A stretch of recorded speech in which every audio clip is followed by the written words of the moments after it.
क्या हालचाल भाई लोग। क्रिश 4 के लिए इंडियन ऑडियंस मरी जा रही है, पर पिछले 10 सालों से क्रिश 4 बन ही रही है। अब तक तो एवेंजर्स के बच्चे बड़े होके फिर से थैनोस से हार जाते। खैर मजाक साइड में रखकर सीरियसली मैं ये कहना चाहूंगा कि मेकर्स बहुत बड़ी अपॉर्चुनिटी मिस कर रहे हैं। अभी ऑडियंस क्रिश 4 को देखना चाहती है, लेकिन ये इंटरेस्ट कब तक रहेगा कुछ कह नहीं सकते। हो सकता है कि कल को लोगों को क्रिश 4 देखने में इंटरेस्ट ही ना रहे। लेकिन आज हम क्रिश 4 की ही बात नहीं करने वाले हैं, बल्कि आज हम राकेश रोशन की उस गलती पर नजर डालने वाले हैं जो अगर उन्होंने 2006 में क्रिश आने के बाद नहीं की होती तो आज इंडियन सिनेमा में सुपर हीरोज की ऐसी हालत नहीं होती। अगर मेकर्स उस गोल्डन अपॉर्चुनिटी को पहचान पाती तो आपके पड़ोस वाला गुड्डू एवेंजर्स का फैन नहीं होता और ना ही मेरे पड़ोस का चिंटू सुपरमैन का।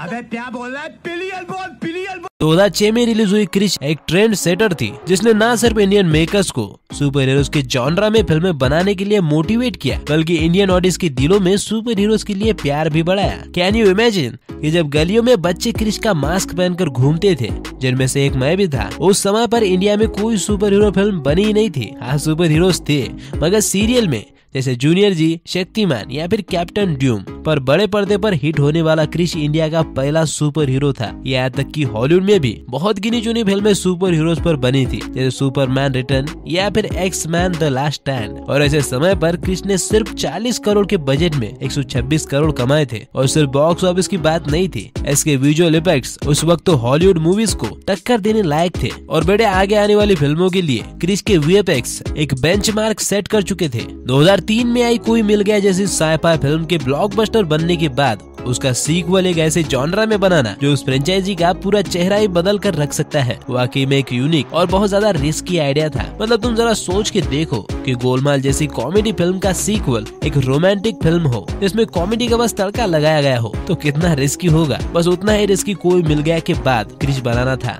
पर राकेश रोशन ने न सिर्फ इसे कन्विंसिंग बनाया, बल्कि अपनी स्टोरी लाइन, बेहतरीन स्क्रीन प्ले और बेस्ट वीएफएक्स से क्रिश को कल्ट क्लासिक बना दिया। पर उसके बाद उन्होंने सबसे बड़ी गलती की, जिसने क्रिश के कॉन्सेप्ट को लार्जर देन लाइफ बनने से रोक दिया। पता नहीं उन्होंने इतनी बड़ी गलती कैसे कर दी।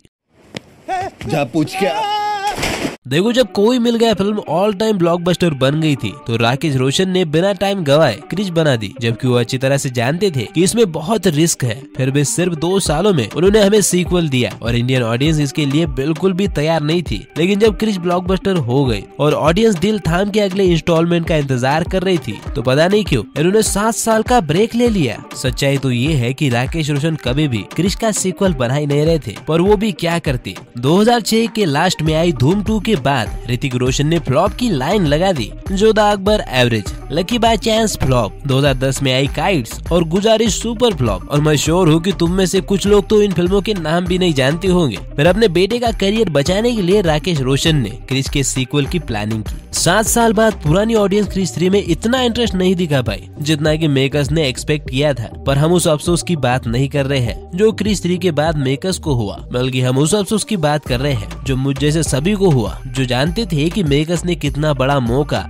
अपने हाथ से गवा दिया। मौका एक सुपर हीरो सिनेमैटिक यूनिवर्स बनाने का। कैसे, मैं समझाता हूँ। देखो जब क्रिश रिलीज हुई थी तो न सिर्फ इंडिया में बल्कि पूरी दुनिया में सुपर हीरोज के जॉनरा की डिमांड काफी बढ़ चुकी थी। लोगों को नए सुपर हीरोज की जरूरत थी और दुनिया के कई बड़े मेकर्स इस बात को प्रेडिक्ट कर चुके थे, इस बात को समझ चुके थे। इसलिए क्रिश के ठीक 2 साल बाद मार्वल स्टूडियो ने आयरन मैन से एवेंजर्स की शुरुआत कर दी।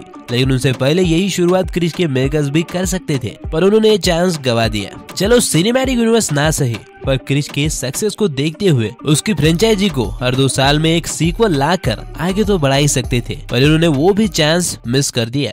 इतने तेजस्वी लोग हैं हमारे पास। पर भाई लोग मैं सच कह रहा हूँ कि ये मास्टर स्ट्रोक राकेश रोशन अगर खेल जाते तो आज इंडियन सुपर हीरोज की हालत कुछ और होती। अगर हम एक अंदाजा भी लगाए तो सबसे पहले तो इंडिया को अपने ओरिजिनल सुपर हीरोज मिलते जो क्रिश के साथ मिलकर लड़ते, और शायद इन्हें देखकर और मेकर्स भी अच्छी सुपर हीरोज की फिल्में इंडिया में बनाते। आज भी इंडिया में जो कुछ गिने चुने सुपर हीरोज की फिल्में बनी है वो कहीं ना कहीं क्रिश की सक्सेस से इंस्पायर्ड होकर ही बनी है। और क्रिश वर्स इंडिया का सबसे पहला और बड़ा सिनेमैटिक यूनिवर्स होता। अब तुम में से कुछ लोग कहेंगे कि भाई इतना सब करना खाने का काम थोड़ी है, पर यार कितना ही मुश्किल होता अच्छे राइटर ढूंढना जो राकेश रोशन के साथ मिलकर नए सुपर हीरोज बनाते और आगे का प्लान करते कि सिनेमैटिक यूनिवर्स को किस तरह से डेवलप किया जाए, या फिर कितना ही मुश्किल होता एक बड़े स्टूडियो के साथ कोलैबोरेशन करना ताकि हर प्रोजेक्ट को क्वालिटी के हिसाब से अच्छी फंडिंग मिल सके। मुझे पर्सनली ऐसा लगता है कि अगर वो सोच लेते तो सब कुछ आसानी से हो जाता, पर अफसोस कि उन्होंने ये चांस गवा दिया और आज भी वो यही कर रहे हैं क्योंकि क्रिश 4 को मेकर्स एक ऐसे एनवायरनमेंट में बनाना चाहते हैं जहाँ बॉक्स ऑफिस पर फिल्में 1000 से लेकर 1500 करोड़ तक कलेक्शन करे। देखिए क्रिश रेडी है स्क्रिप्ट वाइज, पर मैं स्टार्ट नहीं कर रहा हूँ अभी क्योंकि मैं देख रहा हूँ कि ऑडियंस कुछ डिवाइड हो रही है, वो थिएटर्स में आ नहीं रहे हैं और क्रिश बहुत बड़ी पिक्चर है।